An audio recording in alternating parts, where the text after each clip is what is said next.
Davom etamiz. Bugun O'zbekistondagi Islom sivilizatsiyasi markazida yana bir muhim xalqaro voqea yuz berdi. O'zbekiston va Malayziya o'rtasidagi ilmiy ma'rifiy hamkorlikni yangi bosqichga olib chiqishga qaratilgan marosim o'tkazildi.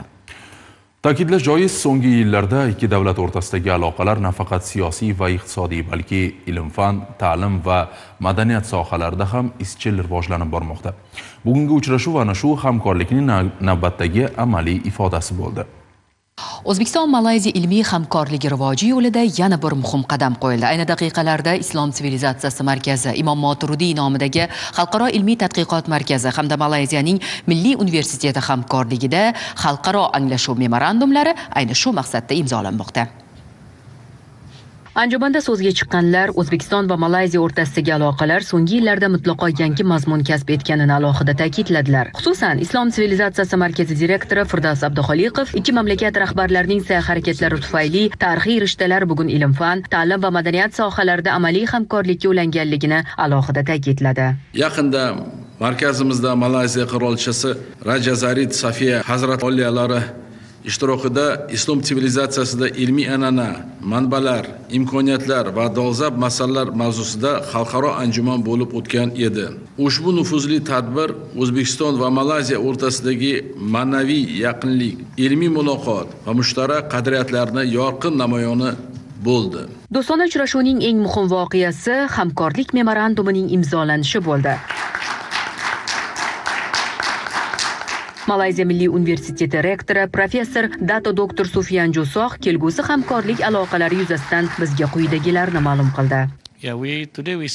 Ushbu hamkorlik islom sivilizatsiyasi va islom ilm-fani bo'yicha qo'shma tadqiqotlarni rivojlantirishga xizmat qiladi. Biz musulmon olamining buyuk ilmiy merosini chuqur o'rganish, olimlar almashinuvini yo'lga qo'yish hamda qo'lyozmalar va tarixiy manbalarni xalqaro ilmiy jamoatchilikka, xususan ingliz tilida keng targ'ib etishni rejalashtirmoqdamiz. Bu tashabbuslar islom ilm-fanining bugungi va kelajakdagi rivojiga munosib hissa qo'shadi.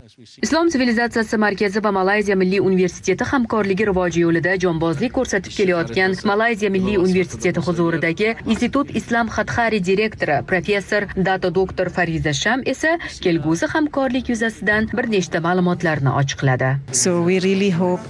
Akademik almashinuv dasturlari, qo'lyozmalarni tadqiq etish, tarixiy va madaniy merosni o'rganish bo'yicha qo'shma ilmiy izlanishlarni amalga oshirishni rejalashtirmoqdamiz. Bundan tashqari, kelgusida Malayziya Milliy universitetining Islom sivilizatsiyasi markazi vakolatxonasi yoki ofisini shu yerda tashkil etish imkoniyatini ham ko'rib chiqmoqdamiz. Bir so'z bilan aytganda, mazkur hujjat ilmiy tadqiqotlar olib borish, tajriba almashish, qo'shma loyihalarni amalga oshirish va yosh olimlarni qo'llab-quvvatlash uchun yangi imkoniyatlar eshigini ochadi.